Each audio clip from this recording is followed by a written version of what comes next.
Ontem foi o Dia Mundial de Combate ao Câncer e hoje é o Dia Nacional da Mamografia.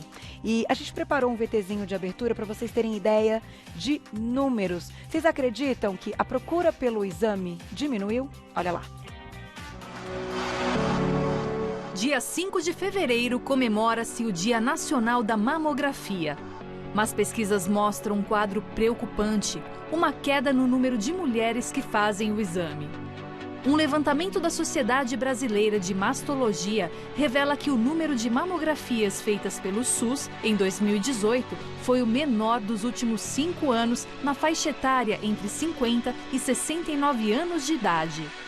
O exame mais comum para detectar o câncer de mama está sendo pouco empregado no nosso país. As 11,5 milhões de mamografias que deveriam ser feitas em 2017, apenas 2,7 milhões de fato foram realizadas. Esse é o menor índice dos últimos 5 anos e está bem abaixo dos 70% recomendados pela Organização Mundial da Saúde. Além da dificuldade de acesso, o medo do tratamento e a dor causada pela compressão das mamas durante o exame são motivos que afastam as mulheres da mamografia. Mas não perca tempo, é uma dor que passa e que pode evitar um problemão mais para frente.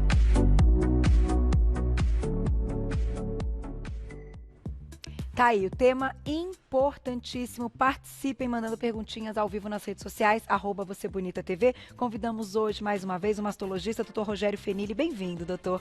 Prazer recebê-lo mais uma vez, para a gente falar e chamar a atenção, claro, né? Sempre como um alerta para lembrar as mulheres da importância do exame, mas principalmente para a gente tirar algumas dúvidas e colocar aqui algumas questões que são mitos, que daqui a pouquinho vocês vão acompanhar.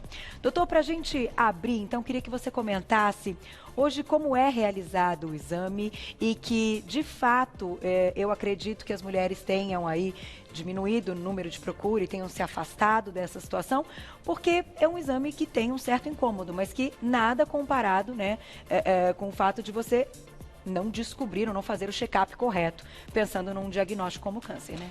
Sem dúvida. O exame é muito importante. É tão importante que ele reduz a mortalidade da doença em torno de 25% a 30%. Então, assim, não tem sentido não procurar. Eu sei que gera medo, muita coisa foi falado sobre outras questões, de atacar a tireoide, enfim, coisas que a gente pode abordar. Mas, assim, é um incômodo que salva vidas, né? Essa questão da redução que foi abordada no vídeo de abertura foi muito importante. Apenas 40% das mulheres que deveriam ter feito a mamografia em 2018 fizeram. A Organização Mundial de Saúde prega que pelo menos 70% das mulheres o façam. Quer dizer, houve uma redução importante. Aonde está o problema? Na distribuição dos aparelhos, na educação da população. Esse tema precisa abordar, porque assim, salva a vida, você fazer o diagnóstico precoce é muito importante. E doutor, o que eu acho importante também a gente comentar, já a gente tem um vídeo de apresentação para a gente ver exatamente como é o exame. Vocês muitas vezes já tocaram no assunto aqui no programa, o fato de muitas mulheres, numa fase jovem, terem o diagnóstico de um câncer de mama. Isso fez com que vocês mudassem aí a opinião e até o momento que vocês indicam a idade da mulher para realizar e para começar, enfim, né, todos os anos fazer a mamografia? Sem dúvida. A Organização Mundial de Saúde, ela prega que a mamografia seja feita a partir dos 50 anos de idade. Aqui no Brasil foi percebido, já há décadas atrás, de que a incidência de câncer de mama entre os 40 e os 50 anos também é importante. Então a Sociedade Brasileira de Mastologia preconizou que o exame seja feito a partir dos 40 anos. Anualmente, até mais ou menos por volta dos 70 anos. A partir dos 70, ele pode se tornar bianual ou ser conversado com a paciente diante da disponibilidade dela. É importante frisar que os aparelhos têm evoluído, a mamografia digital diminuiu o tempo do exame e o tempo que a mama fica comprimida. Então, assim, as coisas estão caminhando para uma facilidade maior, então tem que fazer o exame. E, de certa forma, mulheres, então, que já tenham apresentado casos na família, que tem uma genética envolvida, vocês ainda consideram importante que estejam alerta ainda mais cedo? Sem dúvida. Uma história familiar de primeiro grau de câncer de mama aumenta em 4 vezes o risco de câncer de mama. E o que a gente faz com essa mamografia? Antes dos 40. Geralmente a partir dos 35, ou então a gente faz uma continha, a idade do parente de primeiro grau que teve câncer de mama menos 10. Tá. E aí a gente inicia esse rastreamento mamográfico a partir daí. O exame não substitui a consulta, o exame físico do médico, mas ele auxilia e muito no diagnóstico. Tá aí. Vamos acompanhar, então, a gente tem uma ilustração bem importante para a gente ver como é feito, como é realizado, né, de forma correta a mamografia. Olha lá, se quiser explicar, doutor, fique à vontade. Olha, a paciente faz a mamografia geralmente em 2 incidências. Essa é a incidência crânio-caudal, em que a mama é apertada de cima para baixo. Ali a gente está vendo já um diagnóstico de um nódulo pequeno, mas um nódulo que já chama a atenção, um nódulo um pouco suspeito. Olha aí, um diagnóstico precoce, um tumor pequeno que foi detectado aí pela mamografia. Ela é feita em 2 incidências, tem uma outra incidência que faz apertando lateralmente, médio lateral a mama. Ah. É um exame rápido, quando a técnica é experiente, óbvio que é incômodo, mas assim, depende com a cabeça que você vai fazer o exame. Você tem que ir lá sabendo que você está preservando a sua vida, é isso. Sem dúvida. E o pós-exame, então, né, no momento que a paciente, então, ela já recebe ali as imagens, tem o resultado que ela vai e encaminha ao médico. Caso seja identificado, então, o tumor, qual é o próximo passo? Bom, uma vez detectado na mamografia, você tem que lançar mão de alguns outros métodos diagnósticos para você planejar seu tratamento. Tá. Você tem que ver se o tumor é palpável, se não é, se ele é visto no ultrassom. Naturalmente a imagem ela dá uma predileção do que vai acontecer, mas você tem que fazer a biópsia, né? Sempre, hoje, né, a maioria doutor? das vezes a gente faz a biópsia guiada pelos métodos de imagem, seja a mamografia, seja o ultrassom. E chegando num diagnóstico, a gente faz todo o planejamento, né? Fazer o diagnóstico precoce facilita em tudo. Facilita na cura, facilita no planejamento cirúrgico, a cirurgia é menor, você pode associar a técnica cirúrgica oncológica, técnicas estéticas, que nós chamamos muito hoje de oncoplastia, né? Associar a oncologia com a plástica. Então, a gente busca que a paciente saia com a autoestima preservada do tratamento, mesmo tendo feito uma cirurgia oncológica. Hoje isso é lei, né? Isso só é possível fazendo diagnóstico precoce. E que hoje, então, é considerado padrão ouro para esse diagnóstico a mamografia. Exatamente. É isso que a gente tem que ter em mente, né? Padrão ouro é a mamografia. Agora, quando a gente fala das mulheres que têm a prótese, né, de silicone, que no Brasil também é muito comum, acho que está no ranking aí, a segunda cirurgia mais realizada no Brasil. Isso tem aí algum problema? Porque muitas mulheres têm, né, algumas inseguranças ligadas a esse assunto. A prótese de silicone é muito resistente, né? Eu até brinco no consultório, às vezes eu jogo a prótese na parede e falo, tá vendo, não estoura. Há manobras que se fazem em pacientes com prótese, né? Você faz aquelas incidências, existe uma manobra que chama manobra de Eklund, em que a técnica puxa a prótese, a mama para a frente da prótese e faz o exame. Tá. Óbvio, as regiões mais profundas você tem que caprichar um pouquinho, precisa ter a técnica experiente, mas não impede. Pacientes com próteses fazem mamografia normalmente. E que, claro, também não impede de ser encontrado ali, caso tenha, né, algum tumor. Não é ela que vai... Né? Exato, que vai modificar, né? Não. Agora, para um exame, muitas vezes, que a gente pode identificar ali de forma manual mesmo, que hoje os ginecologistas também preconizam para que a gente faça, né? Principalmente no período menstrual, aí que tem toda a mudança hormonal. Quem tem prótese é mais difícil? A palpação, tanto para o médico quanto para a paciente, acaba sendo um pouco mais difícil, porque quando a prótese ela comprime, a mama fica mais fina, né? Então você acaba não detectando muitas coisas, né? Então o que a gente preconiza é que continue fazendo o autoexame, mas que ela siga uma rotina de passar no médico regularmente para que seja examinada para detectar qualquer alteração, porque realmente fica um pouco mais complicado de palpar. Então, gente, importante, quem tem prótese, mais um chamado aí para realizar a mamografia e não só ter a confiança nessa questão manual. Vamos começar então com alguns mitos que envolvem o assunto. assunto que, né, pra gente tirar da frente mesmo, a partir de agora. Olha lá, primeiro mito na tela. A radiação da mamografia é perigosa. Isso é um mito. É um mito. Para você ter uma ideia, a radiação da mamografia ela equivale mais ou menos a 7 dias de radiação ao ar livre que a gente tem normalmente no nosso ambiente, com celulares, satélites, enfim, e a própria radiação solar. Então, assim, ela não deve ser abusada, você não precisa fazer mamografia cada mês, mas assim, não é uma radiação que vai lhe causar problema desde que bem utilizada. E repito, com aparelhos bem calibrados, etc. Mas não é perigo, isso é um mito. Quando me perguntam se eu tenho medo do micro-ondas, gente, trabalho aqui numa onda, que são ondas o tempo todo, várias câmeras. Exatamente. Né? Então, enfim, existem outras coisas, até vocês comentam que o celular hoje é algo que a gente tem que se preocupar. Não né? sabemos, né, o celular, o que é feito. Mais distante possível nessa questão, né? Colocar num viva voz e estar mais distante do corpo, né? Vamos para o próximo mito. Olha lá, perguntinhas do público daqui a pouquinho, @VocêBonitaTV, na tela. Mamografia causa câncer de tireoide. Não, isso é um grande mito, né? Teve alguns profissionais que colocaram isso na mídia, mas assim, em nenhum trabalho comprovou que é necessário se preocupar com isso e nem de colocar aquele protetor de tireoide. Todos os trabalhos mundiais que tentaram equalizar isso viram que não justifica colocar aquele protetor. Pelo contrário, às vezes colocando aquele protetor até dificulta o posicionamento da mamografia e faz com que a mamografia perca um pouco de qualidade. Então, assim, não precisa, a radiação que vai para a tireoide é muito pequena, é um mito, foi colocado, a Sociedade Brasileira de Mastologia já se pronunciou a respeito recentemente, não tem por que se preocupar com isso. Tá aí, vamos colocar a perguntinha do público, que ainda tem muita coisa importante para falar do assunto. Olha quem escreveu pra gente na tela. Obrigada, Raquel, um beijo. Qual o valor mínimo de compressão da máquina para garantir, então, a confiabilidade do exame?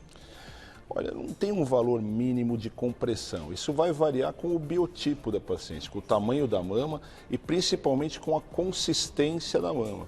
A mama pode ser mais ou menos gordurosa. A mama mais gordurosa, você vai permitir uma maior compressão. A mama não tão gordurosa, não tanto. Você tem que comprimir o suficiente para que o raio possa passar e produzir uma imagem de qualidade. Tá. E isso a técnica comprova na hora. E não só a compressão. Ela pode calibrar o aparelho para emitir um pouco mais ou menos de radiação, enfim. O importante é que a imagem, hoje com os aparelhos digitais, ela já tem a imagem em tempo real do que está fazendo, ela sabe se a imagem ficou boa ou não. Entendi. Então isso é feito no Brasil de forma muito segura. Nesse sentido, a gente não tem que se preocupar. Agora, o que eu ia te perguntar, doutor, olha, uma curiosidade minha, aproveitando que a gente está falando sobre isso. Estamos falando da mamografia, mas logo vem na minha cabeça o PET scan, também é aí um exame importantíssimo. O que a gente pode entender, então, desse PET scan e, nesse caso, para o câncer de mama, da mamografia, se o PET scan também acusaria, enfim, como é que funciona isso no Brasil? O PET scan, ele é um exame que ele é usado mais para rastreamento do corpo de uma maneira geral. Quando você tem um diagnóstico de um câncer primário, o que ele faz? O que o PET scan detecta? Todo o nosso organismo ele funciona como, usa a glicose como combustível. Tá. E os tumores vão ter que usar mais glicose porque eles querem crescer mais rápido. Então ele busca identificar no corpo que lugar que está consumindo mais glicose, que lugar que o metabolismo está mais acelerado. Entendi. Nem sempre você vai ter uma precisão da mamografia na mama. Então o PET scan é utilizado muito mais para rastreamento. Tem um câncer de mama, preciso ver se nenhum outro órgão está envolvido. Entendi. Eu vou usar o PET scan. Câncer de pulmão a mesma coisa, de fígado a mesma coisa. Mas para identificar o tumor primário, às vezes ele pode falhar um pouquinho. Mesmo se eu fizer um PET scan numa paciente que eu estou rastreando e ele der um foco na mama que me deixe com a pulga atrás da orelha, eu vou complementar com a mamografia.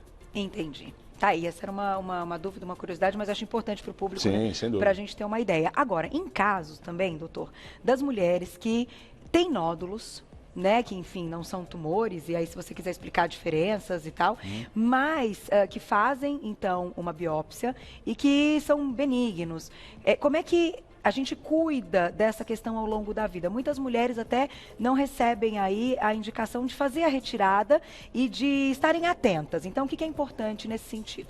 Olha, o nódulo benigno, a gente mais ou menos tem um protocolo que a gente costuma retirar os nódulos acima de 3 centímetros. Tá. Abaixo de 3 centímetros, a gente vai avaliar, primeiro, Se aquele nódulo está causando alguma deformidade na mama, se está causando algum incômodo, se psicologicamente ela lida bem com aquilo. É importante também, às vezes você diz para a paciente que o nódulo é benigno, mas ela fala, doutor, eu não consigo dormir com isso, eu preciso tirar isso.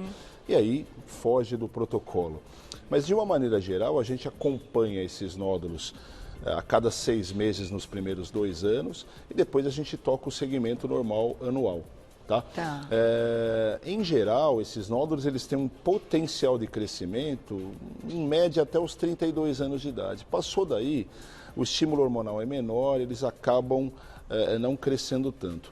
O mais importante que eu vejo no consultório, uma dúvida que talvez seja das telespectadoras, não precisa interromper o uso do anticoncepcional diante de um nódulo benigno, que é uma coisa que elas fazem muito frequentemente, e alguns médicos acabam indicando. Eles não costumam ter relação hormonal, salvo raríssimas exceções, não há necessidade de interromper a pílula. Com o câncer de mama? Não, com o câncer sim, estou falando com o nódulo benigno. Sim, com o nódulo, no caso não, de câncer. O câncer está contraindicado, com o nódulo benigno perfeito. Não precisa não tem problema. Vou colocar mais uma perguntinha do público e já coloco a minha. Na tela quem escreveu pra gente, olha lá. Obrigada, Cláudia, um beijo. Como fazer, então, um autoexame do toque em casa, que é aquele que a gente estava falando, né, do manual aí, que é super importante e indicado? Bom, primeiro a época que você vai fazer. Jamais fazer no período perimenstrual, ao redor da menstruação. A mama vai estar mais inchada, vão aparecer 200 nódulos e você não vai saber identificar o que é sua mama, o que é nódulo. Entendi. Geralmente fora do período, uns 5 dias após ter terminado a menstruação. Em geral, se faz um dedilhar com o braço levantado atrás da cabeça e você pode dedilhar a sua mama de cima para baixo, de lateral para lateral, procurando pequenas alterações. Isso basta. E ao levantar o braço também, você consegue observar no espelho pequenas deformidades ou abaulamentos que podem surgir. De repente levanta, dá uma afundada aqui, opa, o que é isso? Entendi. Ou abaulou alguma coisinha. É muito simples de fazer. Fazer uma vez por mês basta, faz um diagnóstico precoce, óbvio, ele tem limitações. Você só consegue palpar nódulos acima de 1,5 cm e que estejam até 2 centímetros da superfície, mas ajuda bem, se detectado, tudo ajuda. O ultrassom também consegue pegar?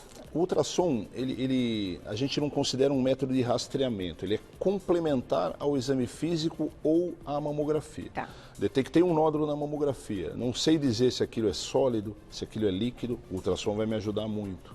Detectei um nódulo, a palpação ou uma alteração, o ultrassom vai me ajudar. O ultrassom ele não pode ser usado como um método de rastreamento, de pedir para todo mundo como é pedida a mamografia. Isso é um erro. Ele é complementar a essas duas situações. Perfeito. Perguntinha do público na tela. Obrigada, Letícia. Um beijo. De quanto em quanto tempo, então, é necessário fazer o exame? Bom, a mamografia a gente faz anualmente, a partir dos 40 anos. A gente marca a data lá. Em alguns países, como a Inglaterra, por exemplo, as pacientes até recebem uma mensagem para fazer no mês de aniversário a mamografia e tem que comparecer. Seria uma ideia interessante Com certeza. para o país aqui. E tem que fazer anualmente, geralmente dos 40 até os 70. A partir dos 70 pode fazer a cada 2 ou 3 anos, ou dependendo. Tem paciente que chega com 70 anos com a mama densa que parece que tem 40. Nessa paciente você não vai poder espaçar, você vai continuar fazendo anual. E aí vice-versa, mas aí você vai analisando cada situação. E tem algum preparo, tem que estar dentro de algum período ou fora do período hormonal? A gente procura evitar esse período menstrual, até porque vai ser muito doloroso. Né? A mama inchada, vai lá apertar, não vai. Então, assim, o mesmo raciocínio que você faz para o autoexame, você faz para a mamografia. Perfeito. Mais uma perguntinha na tela. Obrigada, Mari, um beijo. Homens também podem ter câncer de mama? Sim, 1% dos cânceres de mama são masculinos. Que situação que favorece o câncer de mama masculino? Em primeiro lugar, uma mutação genética de um gene chamado BRCA2 que acaba incidindo sobre isso. Em segundo lugar, outras situações genéticas, tem uma síndrome que chama síndrome de Klinefelter. E agora, o que os homens me perguntam, aqueles homens que acabam desenvolvendo a mama, ou por causas naturais, ou pelo uso de anabolizantes, por exemplo, eles têm mais chance? acabam tendo um pouco mais, porque eles acabam desenvolvendo mais o tecido mamário e com certeza eles têm mais chance de fazer o câncer, mas não que vão fazer, não é uma situação tão preocupante. Mas a incidência de câncer masculino é 1% de todos os tumores malignos. Então, está dentro. O homem também precisa se olhar no espelho, também se notar alguma coisa. O homem não tem esse costume, né?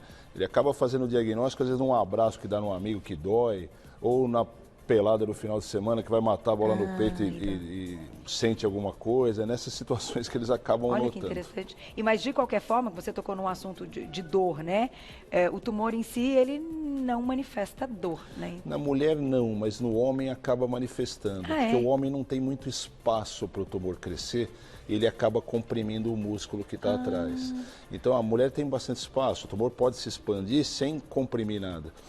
No homem, o contrário, ele já aperta o músculo logo de cara, porque não tem espaço e acaba gerando a dor.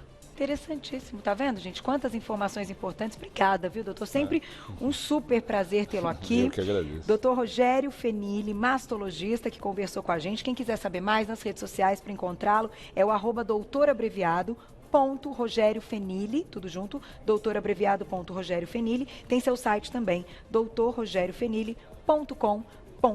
Muito obrigada, doutor. Sempre com informações maravilhosas. Tenho certeza que agora, né, esse nosso público imenso feminino estará, né, mais atento, então, ao exame que é padrão ouro, gente, é a mamografia nesse Dia Mundial da Mamografia. Nacional, desculpe, não é mundial, é nacional da mamografia. Muito obrigada e até a próxima, viu?